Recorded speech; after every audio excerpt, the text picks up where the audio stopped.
Je vais peut-être demander à la présidente, en lui posant une question, d'introduire un peu plus le sujet. Doris Birkhofer de Siemens. Est-ce que tu penses vraiment que la transition énergétique et la transition écologique peuvent jouer un rôle dans l'attractivité du pays ? Merci Olivier pour la question. Peut-être un peu comme Thierry l'a fait, laissez-moi présenter très brièvement Siemens parce que tout le monde connaît le nom, mais ne sait pas forcément ce qu'il y a derrière parce que c'est plus les machines à café et les fours.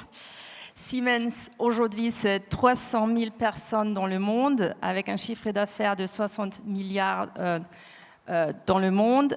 Nous sommes actifs dans 4 domaines principaux. L'industrie du futur, nous avons vu ce matin Antoine Hubert d'INSEC avec qui nous travaillons sur ces enjeux de digitalisation par exemple. Les infrastructures intelligentes dont nous allons parler maintenant tout au long de cette table ronde, la mobilité verte et la santé. Et ce qui fait Siemens, c'est notre raison d'être, c'est de transformer le quotidien grâce à l'innovation et la technologie pour adresser les grands enjeux de la société. Et aujourd'hui, un de ces grands enjeux, c'est la transition énergétique et c'est peut-être aussi la transition vers le sujet dont nous allons parler aujourd'hui. L'énergie, on le sait très bien, ce n'est pas un bien commun comme un autre. Aujourd'hui, plus que jamais, c'est un véritable facteur clé de compétitivité. Et ceci dans 3 dimensions. Déjà, sa disponibilité à tout court. Deuxièmement, sa compétitivité coût. Et troisièmement, sa contribution positive ou négative à la décarbonation. Pour cela, il y a énormément d'aspects derrière ce sujet. Je voudrais en mettre en avant 3 et sont les 3 liés à la technologie. Le premier, c'est le levier de l'efficacité énergétique. Le deuxième, c'est le levier de la résilience et la flexibilité des réseaux. Et le troisième, c'est la création de filiales industrielles décarbonées.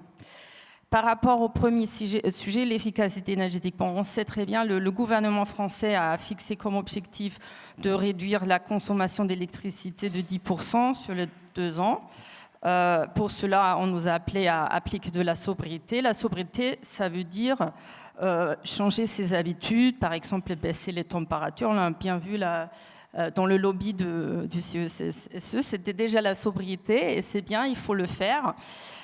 Deuxièmement, c'est l'efficacité énergétique. L'efficacité énergétique, ça veut dire utiliser la technologie pour utiliser l'électricité de façon plus intelligente. Il y a des technologies sur les étagères, comme des systèmes de gestion de techniques de bâtiments intelligents qui permettent de réduire la facture d'électricité, la consommation d'électricité par 30%. C'est énorme. Le bâtiment, c'est à peu près 44% de la consommation d'énergie en France. Beaucoup, c'est l'électricité. Donc, si nous appliquions ça, on aurait déjà contribué d'une certaine manière à cet enjeu-là. Et ça marche, hein. C'est des technologies que Siemens propose à ses clients. Nous l'avons déployé chez nous-mêmes et on a réduit au-delà de 30%. Donc ça fonctionne très bien. Un autre exemple, c'est dans l'industrie. Dans notre usine à Haguenau, qui emploie 850 personnes à l'est de la France, qui produit des instruments de mesure de précision, nous avons aussi réussi à baisser la consommation d'électricité par 25%. Comment ? On a installé des panneaux photovoltaïques, des LED, et on a aussi mis en place une GTB, une gestion technique du bâtiment, en installant des capteurs un peu partout. Donc c'est un levier très très important qui est encore sous-utilisé en France et partout en Europe. Un deuxième sujet, c'est la résilience et la flexibilité des réseaux électriques. Il faut savoir que l'électricité va jouer un rôle de plus en plus important à cause de nouveaux usages. L'électromobilité, par exemple. Un autre sujet qui met une pression sur nos réseaux, c'est les énergies renouvelables. Ce sont des énergies intermittentes. Donc, ça veut dire, voilà, le photovoltaïque, il n'y a pas de soleil, il n'y a pas d'électricité. Quand il n'y a pas de vent, il n'y a pas d'électricité. Donc, ça met une pression sur les réseaux. Pareil, pour cela, il faut déployer des technologies intelligentes qui existent sur le marché. Nous travaillons avec les opérateurs français sur ces deux sujets-là. Et si nous arriverons à stabiliser et rendre nos réseaux plus résilients, nous aurons aussi un avantage compétitif dans ce domaine. À cela s'ajoutent aussi de nouvelles technologies comme les micro-réseaux qui permettent de créer en fait des systèmes d'autoconsommation, de création, de production d'énergie verte qui après à temps réel, il y a un équilibrage entre la demande et l'offre. Et pour cela, il y a de premiers acteurs en France qui ont envie de déployer ces solutions. Nous travaillons avec certains d'entre eux et ce sont aussi des technologies qu'on peut pousser pour rendre la résilience et la flexibilité des réseaux plus importants. Et le dernier sujet, je l'ai évoqué au début, c'est la création de filières industrielles décarbonées, avec un double avantage parce que ça contribue aussi à la réindustrialisation de la France. On parle de la production d'hydrogène par exemple, on parle d'autres technologies qui aujourd'hui, comme les panneaux photovoltaïques qui ne sont plus produits en Europe, mais c'est aussi la production de matériaux stratégiques qui jusque maintenant étaient encore fortement carbonés comme l'acier ou les engrais. Et pour cela, il y a un tas de gigafactories, on vient d'en entendre, qui sont en train de se mettre en place en France, mais c'est extrêmement complexe. Il faut mettre ensemble les acteurs, les startups qui font les innovations, les grands acteurs technologiques comme Siemens, les investisseurs et autres. Pour cela, il y a des institutions, des fonds comme UIT New Energy qui est ici avec nous dans la salle, qui jouent ce rôle de mettre tout le monde autour de la table pour accélérer le déploiement de ces industries. Et je dirais avec ces trois éléments-là, on est pas mal munis, mais il faut faire ce combat au niveau européen. Ce n'est pas quelque chose qui peut se faire au niveau français et pour cela, il faut créer des conditions pour créer un terrain de jeu équitable.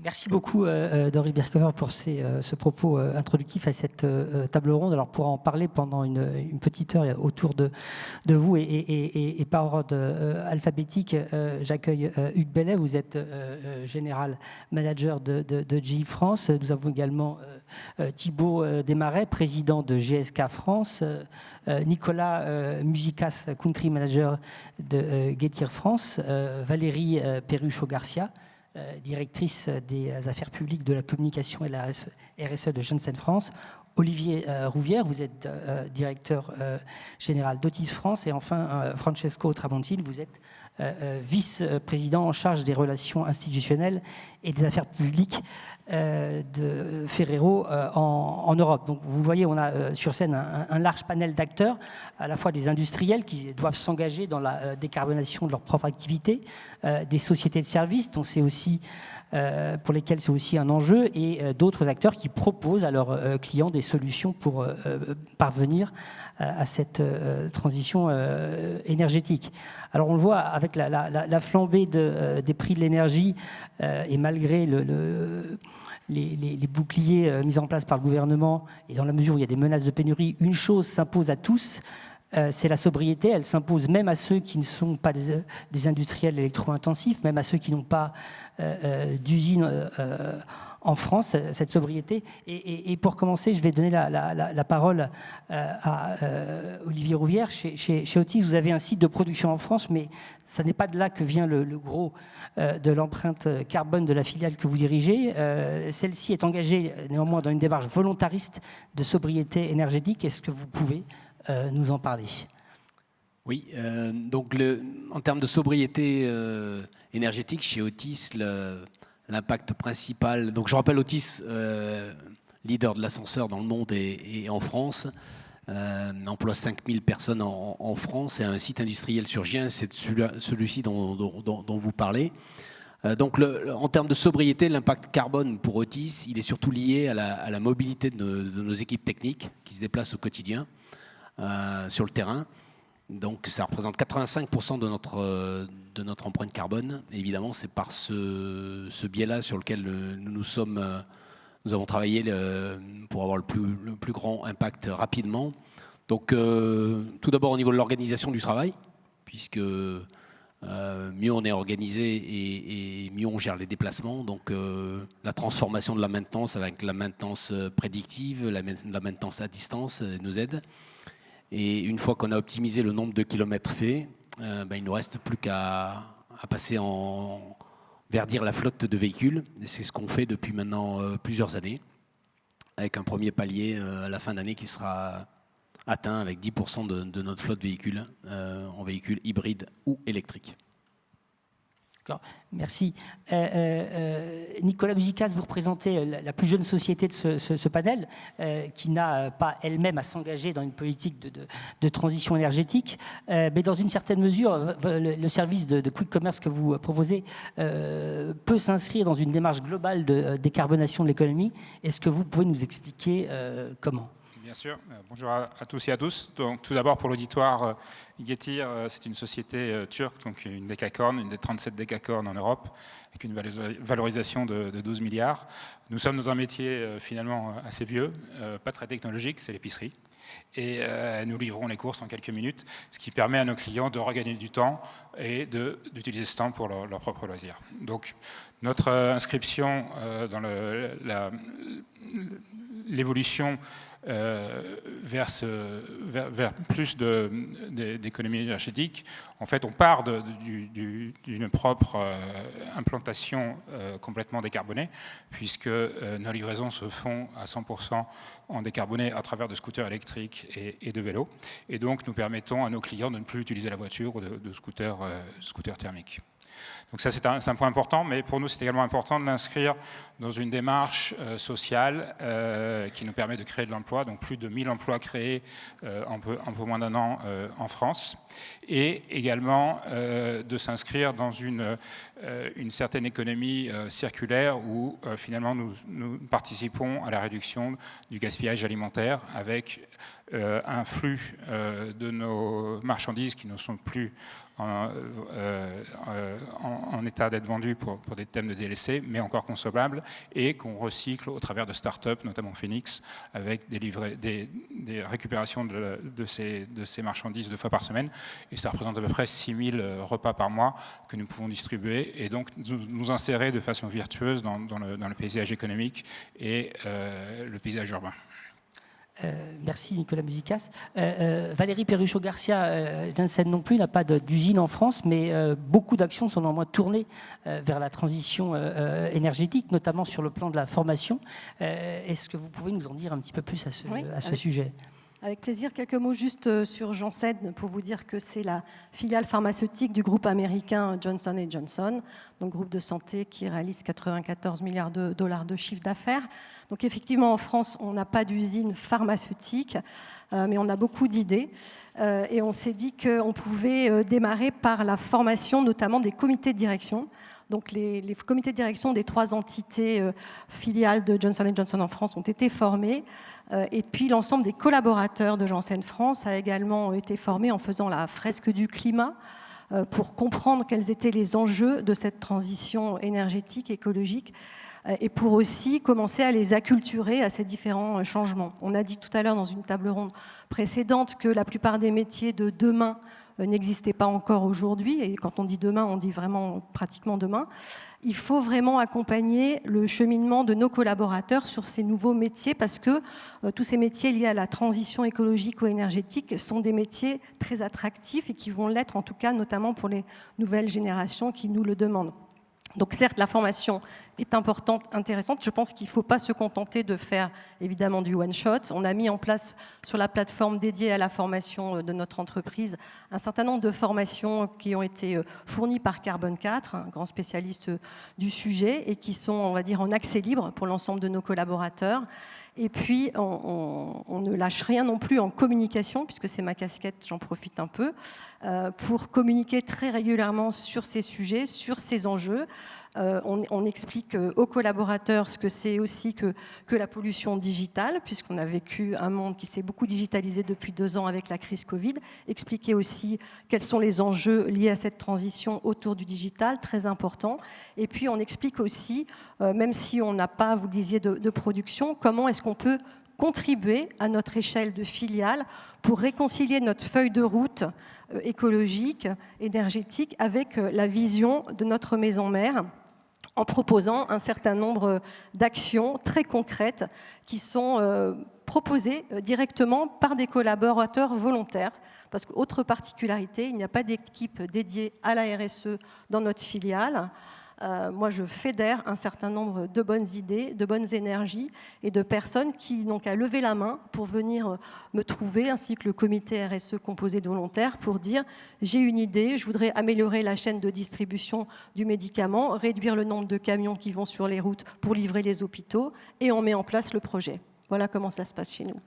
Merci beaucoup. Alors évidemment, c'est en particulier pour les industriels avec des sites sur le territoire que la crise de l'énergie rend les besoins de transformation les plus cruciaux. Et cette même crise de l'énergie avec la flambée des prix à laquelle se rajoute la menace de récession peut rendre aussi la mise en œuvre de ces chantiers de transformation énergétique compliquée, parce que la transition énergétique est coûteuse et ne rien faire, c'est aussi coûteux.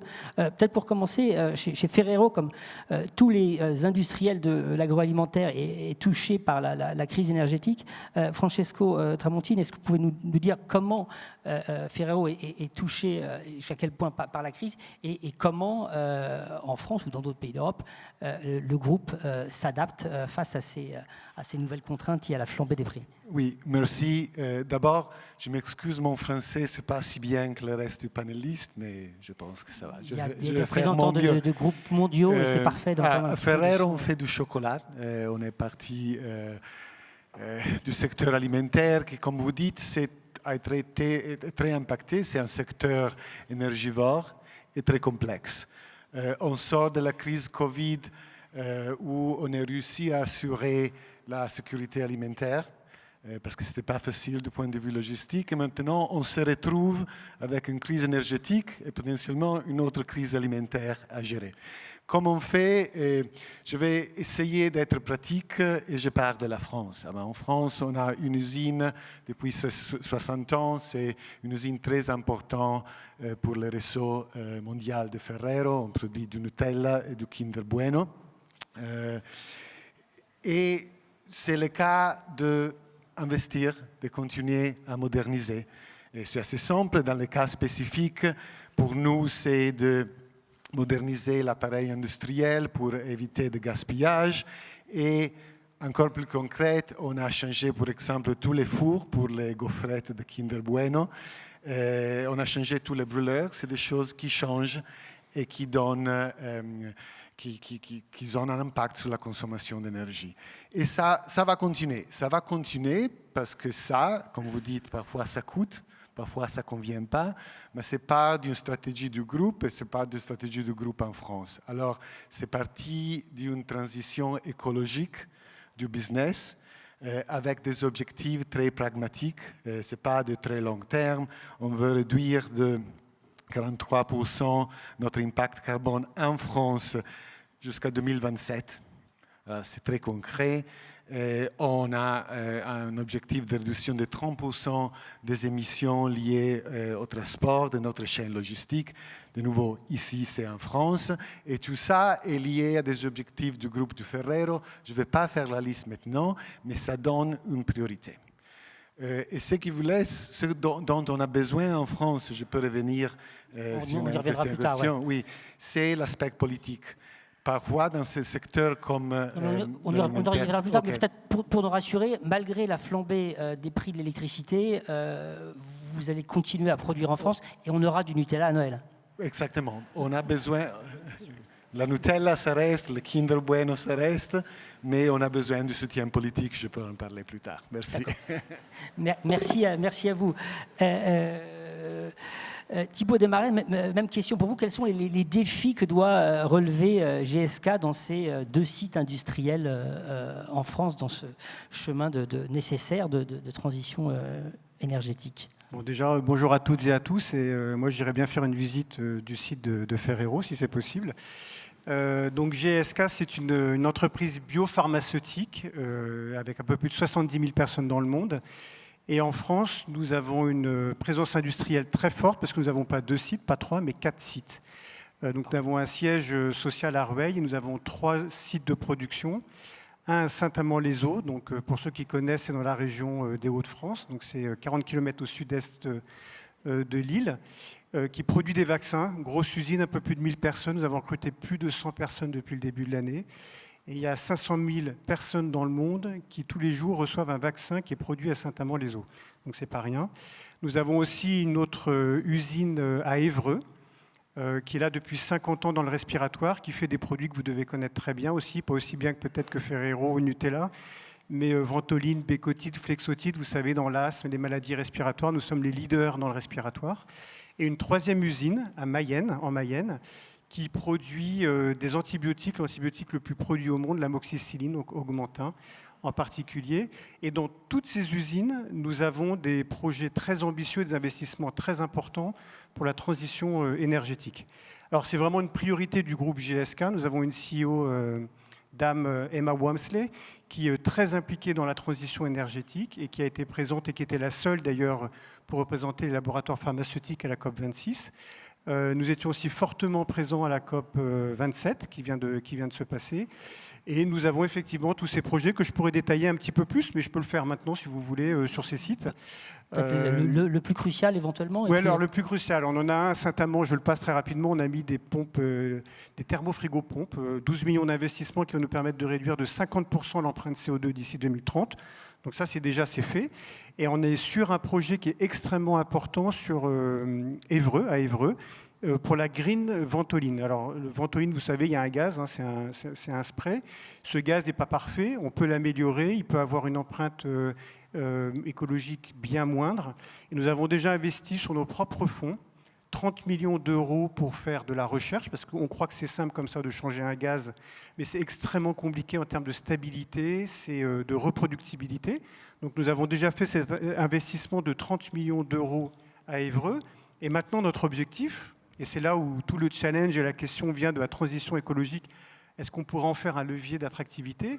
C'est que nous sommes en compétition avec d'autres sites. Donc nous avons un site en Caroline du Nord aux États-Unis qui produit aussi ce type de produit. Un site en Espagne qui produit aussi ce type de produit.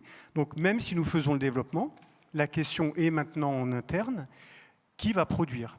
Et sachant que celui qui produira, évidemment, aura une large partie des volumes.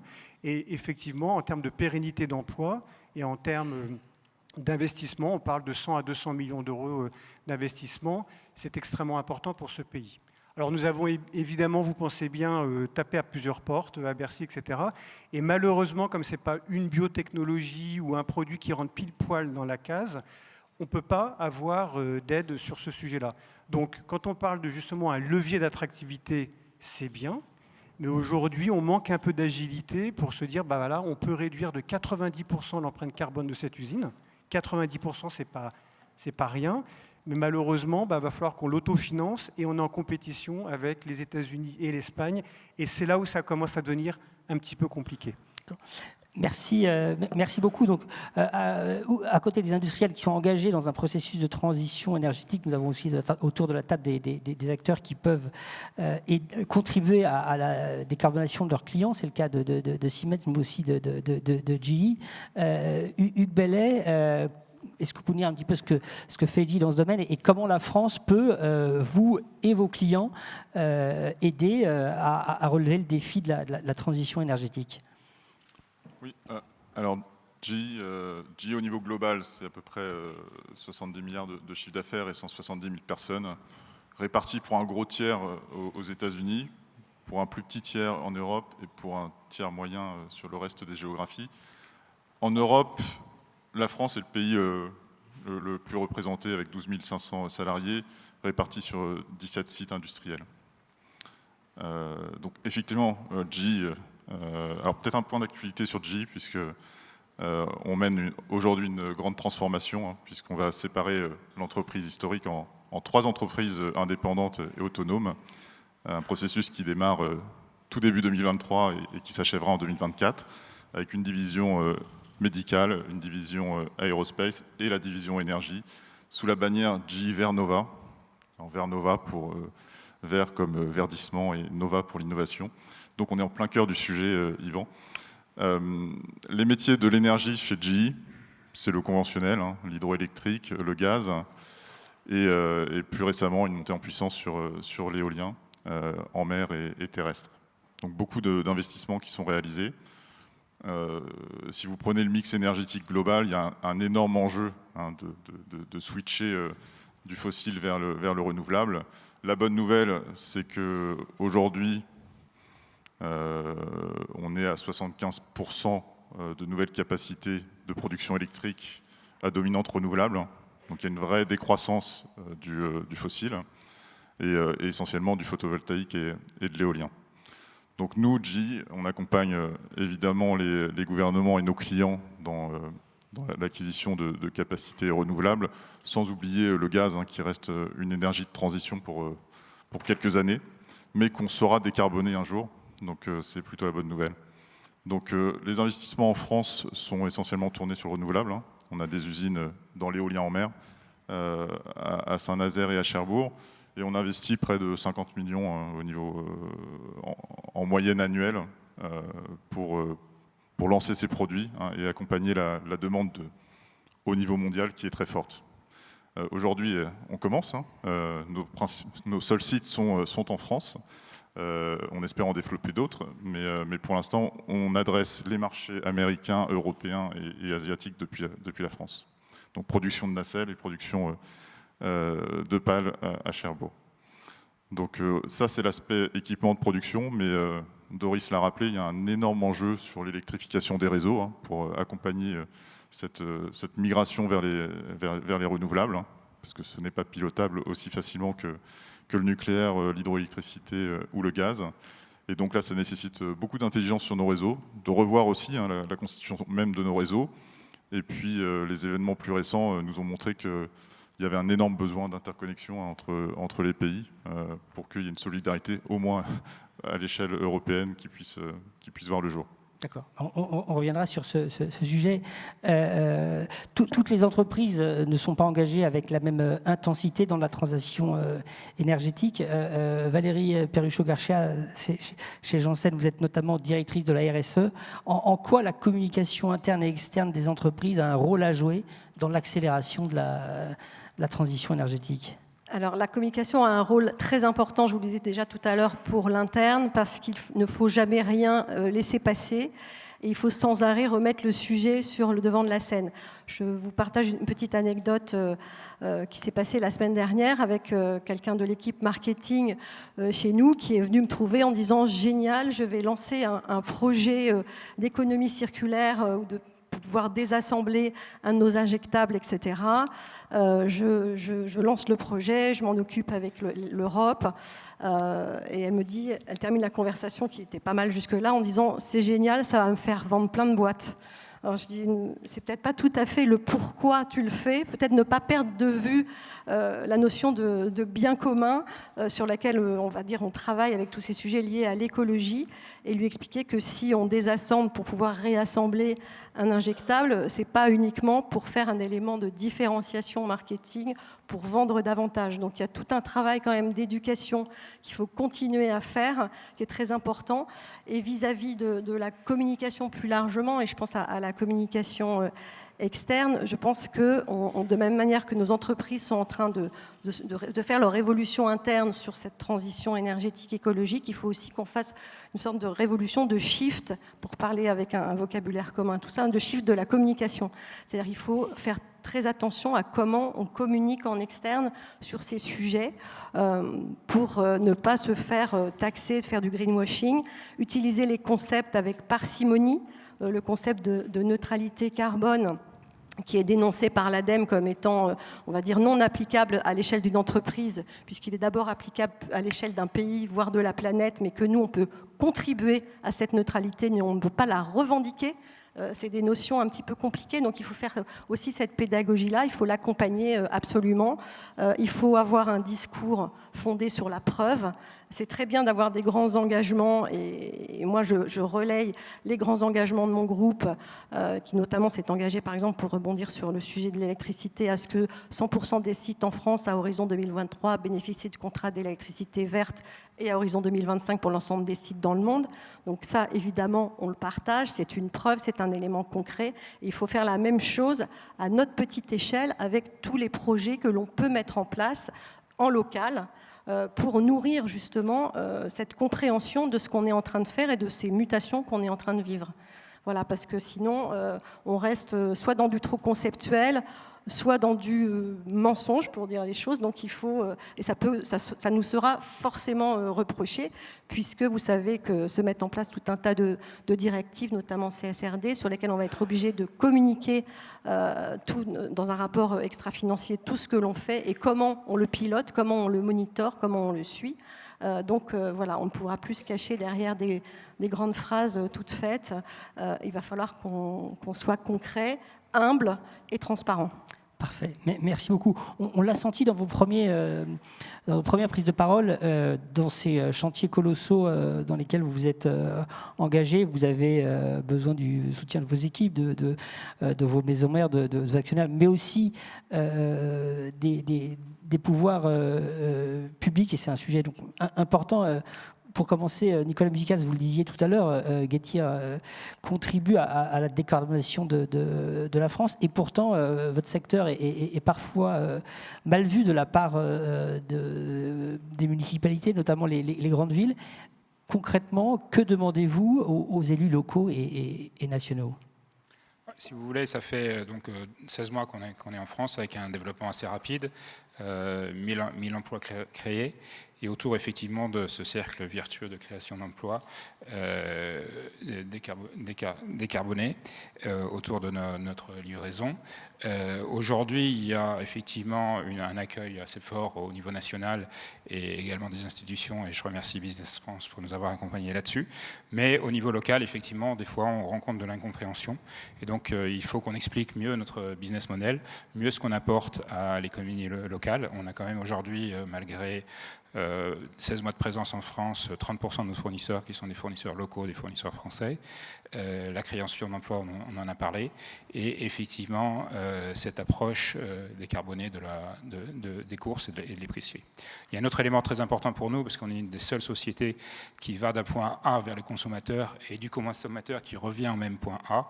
Donc il y a tout un discours de reverse logistique très important chez nous qu'on va mettre en place également pour pouvoir aller plus dans le sens de l'économie circulaire. Donc aujourd'hui, ce qu'on demande, c'est laissez-nous innover. On est une entreprise relativement jeune et laissez-nous nous développer. Le marché français est très important pour nous, avec une consommation alimentaire la plus forte en Europe par foyer, 450 € par mois. Et donc, on a de la place pour se développer et il faut nous laisser innover. Merci beaucoup. Olivier Rouvière, Otis, de son côté, contribue à réduire l'empreinte carbone du secteur du bâtiment. Vous peut-être nous en dire un peu plus, et qu'est-ce que vous attendez, et où est-ce que vous attendez, vous, des choses de la part des collectivités, des pouvoirs publics pour vous aider, vous et vos clients, à contribuer et avancer dans une démarche de décarbonation globale de l'économie ? Alors peut-être tout d'abord un chiffre pour dire qu'en termes de consommation dans le bâtiment, l'ascenseur ne représente que 3-4%. Donc on travaille là-dessus, on sait qu'on est sur un pourcentage faible. Mais ceci dit, voilà, toutes les innovations produites, tous les produits neufs qui sont mis sur le marché par Otis et ses confrères sont des produits qui sont beaucoup moins énergivores que par le passé. Hein. C'est 75% d'économie sur les nouveaux produits aujourd'hui. C'est évidemment des contrôleurs qui se mettent en stand-by, on régénère de l'électricité suivant la phase de déplacement des ascenseurs, on travaille sur la prédestination. Dans les grandes tours, pour ceux qui travaillent à la Défense par exemple, on essaie d'optimiser le nombre de voyages avec le maximum de personnes dans les cabines. Donc toutes ces choses-là, voilà, ça existe. Maintenant, le parc d'ascenseurs en France, c'est 620 000 appareils installés. Il y en a 50% qui ont plus de 25 ans. Et si j'ai une attente particulière au niveau des pouvoirs publics, c'est d'effectivement poursuivre ces initiatives de ma prime pour innover, ma prime rénov', qui permettront aux copropriétés qui ont des vieux ascenseurs de passer sur du matériel moderne, beaucoup moins énergivore, avec une sobriété évidente, démontrée. Donc voilà l'attente là-dessus, et ça c'est vrai pour les appareils qu'on peut moderniser, transformer, mais c'est également vrai en termes d'équipement, hein, puisque vous savez que la population la population mondiale est vieillie, et c'est vrai en France également, et le taux d'équipement français, avec 9 appareils pour 1000 habitants, est très faible, hein. C'est 2 fois moins que l'Italie, c'est 2 fois moins que l'Espagne, c'est 3 fois moins que la Suisse. Et je crois que le bien vieillir chez soi passera aussi par un taux d'équipement plus important dans les bâtiments. Donc voilà mon message pour les bâtiments publics, pour les pouvoirs publics, pardon. Merci. Donc on le voit dans un environnement global où les multinationales doivent faire des arbitrages entre leurs différentes filiales et leurs différents sites pour leurs investissements, y compris ceux dans la transition énergétique. Donc l'implication des États et des collectivités locales est clé. Hugues Bellet, vous nous disiez tout à l'heure, GE, présent en France depuis plus d'un siècle, exporte beaucoup depuis la France des choses qui contribuent à la décarbonation des économies. Au poste d'observation privilégié qu'est le vôtre, est-ce que vous pouvez dire comment la France peut vous aider, vous et vos clients, à privilégier les investissements dans la transition énergétique en France, et au contraire, qu'est-ce qui risque de les en dissuader? Oui, vous l'avez rappelé, donc GE, c'est 90% du chiffre d'affaires qui est réalisé vers l'export, hein, depuis la France. Donc c'est colossal. Le marché en France pour l'énergie est surtout nucléaire, donc un peu plus éloigné des activités de GE. Il y a 2 catégories d'entreprises, hein, chez nos clients. Il va y avoir les entreprises effectivement énergivores qui, elles, ont un réel besoin de se décarboner. Ce n'est pas le cas de GE, hein. On a fait l'exercice comme beaucoup d'entreprises, j'imagine, aujourd'hui à la demande du gouvernement pour savoir ce qu'elles consommaient. Nous, je crois que c'est 100 gigawattheures, ce qui représente un petit % d'une tranche nucléaire à l'année, donc c'est pas un enjeu majeur pour nous. En revanche, d'autres entreprises, effectivement très énergivores, ont un réel besoin de se décarboner. En revanche, nous, nos clients, ont besoin de se décarboner. Comme je l'ai expliqué, hein, on leur vend des turbines à gaz sur le long terme. Donc c'est des choses qu'il va falloir décarboner. Et là, on va faire appel à la technologie. Si je prends cet exemple de la turbine à gaz, c'est que effectivement, elle est très répandue à travers le monde, hein. Et 2 moyens de la décarboner. Un, c'est d'agir sur l'aval, c'est-à-dire essayer de capter le CO2 et de le stocker ou de le réutiliser. Ou alors en amont, c'est-à-dire limiter l'apport de gaz naturel en termes de carburant et plutôt le mixer avec d'autres produits moins carbonés comme l'hydrogène et faire monter ce taux d'hydrogène en intrant au maximum. Donc ça, c'est le choix qu'on voit sur le marché aujourd'hui, hein, la demande des clients, hein, surtout sur la partie hydrogène. Donc c'est un sujet qui est très novateur, pour lequel on commence tout juste à regarder les différentes technologies et investir.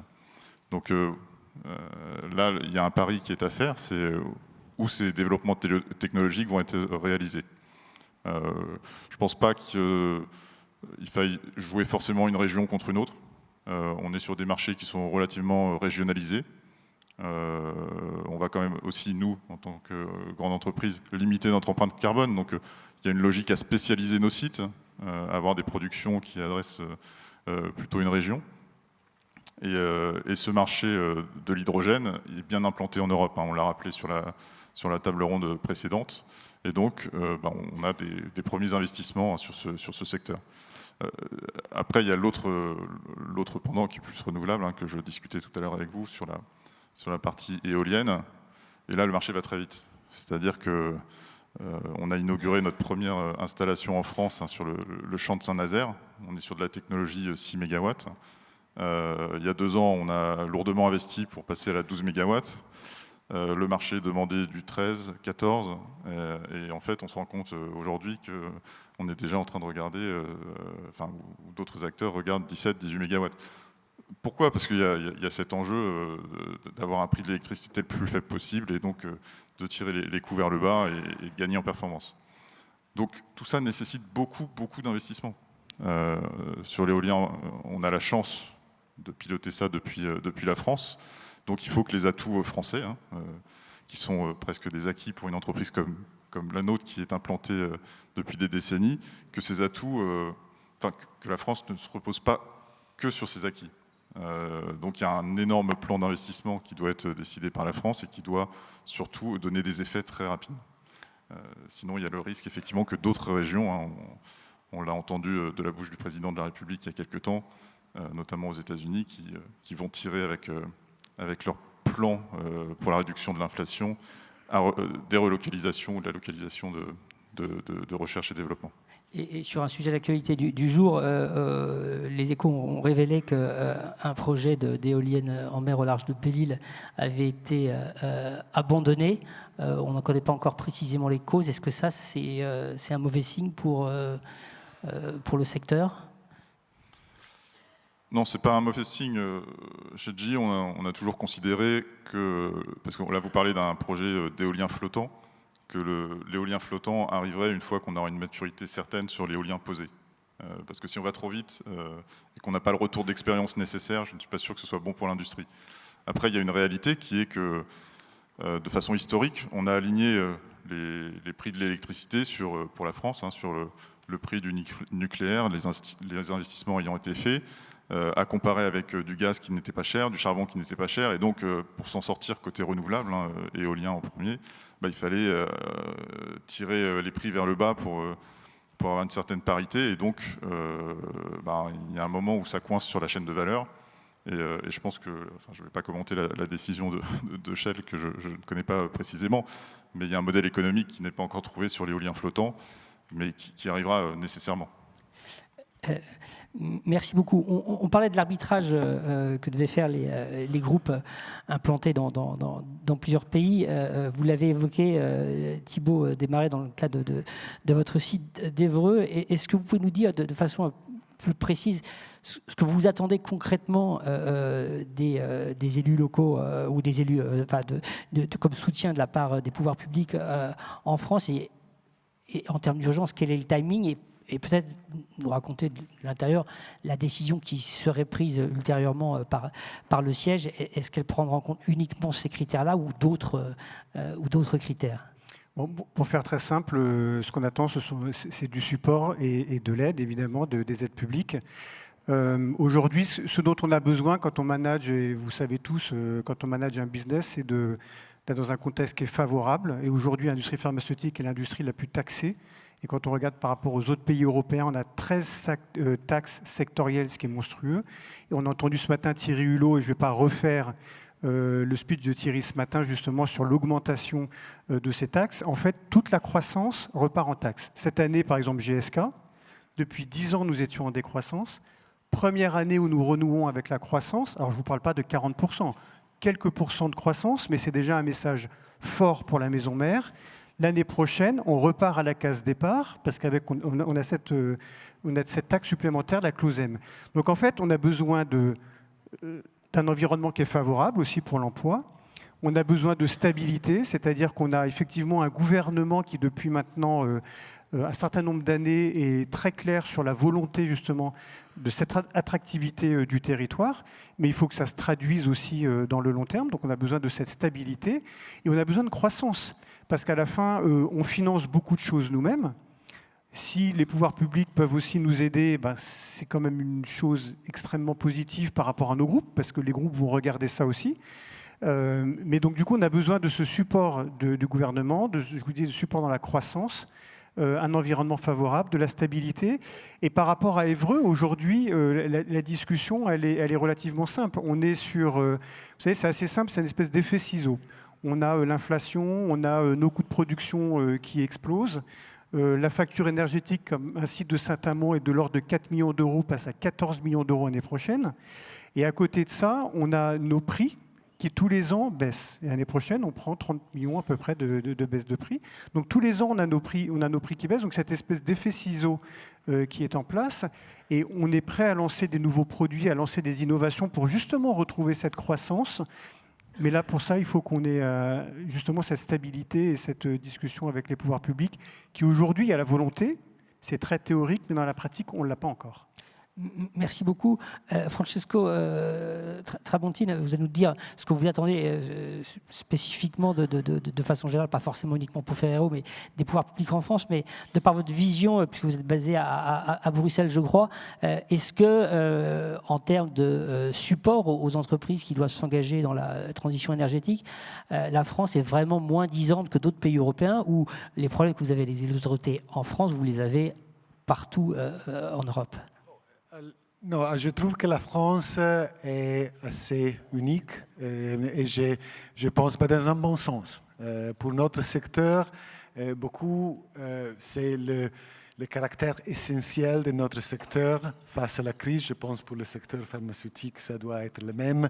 Ça veut dire du support, ça veut dire du support logistique, support à investissement, et on retrouve ça en général en France. Ça semble normal de dire avec tout ce qui s'est passé, mais ce n'est pas partout que ça se passe. Alors, voir notre secteur alimentaire comme secteur essentiel, c'est un premier point qu'on retrouve en France et on demande de rester sur ça.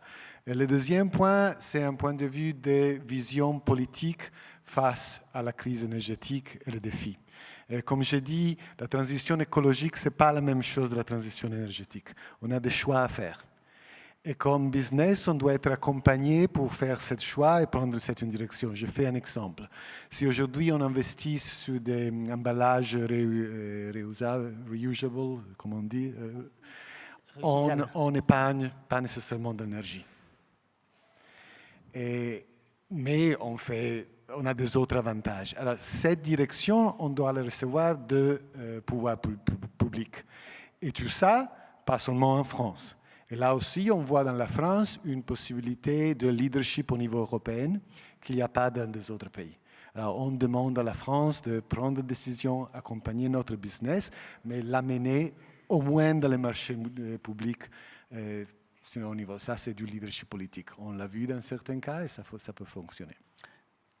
Merci beaucoup. Donc on le voit avec tous ces témoignages, l'ambition et la volonté de tous les acteurs de l'industrie et des services de s'engager dans la transition énergétique est là. Alors parfois aiguillonnés par les responsables RSE qui font de l'activisme interne, mais le chemin est long et semé d'embûches. Pour clore cette table ronde, je redonne la parole à sa présidente, Doris Birkhofer. Quels sont les principaux points à retenir de cette heure d'échange, et est-ce que vous êtes plutôt optimiste pour l'avenir? Merci beaucoup. Bon, c'était extrêmement riche et ça montre la complexité du sujet. Si je résume les points que j'ai retenus, au-delà des 3 points que j'ai évoqués au début, donc efficacité énergétique, stabilité, résilience des réseaux et la nécessité de recréer des filières décarbonées en France, j'ai retenu le verdissement de notre flotte automobile. Certains d'entre vous l'ont mentionné, et la nécessité aussi de créer des infrastructures avec des bornes de recharge par exemple. Deuxième sujet, en fait, la nécessité, pour pouvoir décarboner, il faut avoir un éco-design de nos produits qui permet d'être moins polluants, moins énergivores, moins toxiques. Donc, c'est tout un travail qui prend du temps. Troisième sujet, c'est l'interconnexion des pays, aussi pour la stabilité de nos réseaux, un sujet qui est primordial pour l'Europe. Quatrième sujet, vous l'avez évoqué, c'est toute la notion humaine derrière tout ça, la sensibilisation des collaborateurs, l'acculturation des leaders, pour aussi créer une marque employeur attractive, parce que c'est de plus en plus important pour les jeunes. Et on veut surtout éviter le greenwashing, que l'on voit partout, et personne d'entre nous peut-être est aussi appelé à toujours dire la vérité telle qu'elle. Et dernièrement, la compétition interne au sein de nos groupes pour attirer les investissements en France, parce qu'il y a quand même des conditions différentes d'un pays à l'autre. Tout cela, et c'est peut-être aussi, ça nécessite peut-être une table ronde supplémentaire, aussi, je dirais, liée à à ce qu'on avait discuté ce matin, c'est l'importance croissante des critères extra-financiers. Nous sommes aujourd'hui mesurés, bien évidemment, toujours sur nos résultats trimestriels et autres. De l'autre côté, il y a ces critères extra-financiers et donc c'est aussi, ce n'est pas une tâche facile pour nous en tant que leader parce qu'il faut prendre des décisions qui nécessitent parfois faire des investissements pour aider à décarboner, mais ça se voit de manière négative dans nos résultats à court terme. Donc ça nécessite des leaders audacieux. Il faut réformer notre système qu'on a créé nous-mêmes ou la génération de nos parents. Donc il faut être audacieux et pour cela, il faut poursuivre les discussions, il faut qu'on s'encourage les uns les autres. Merci beaucoup pour votre participation dans cette table ronde et merci pour l'animation, Ivan. Merci beaucoup.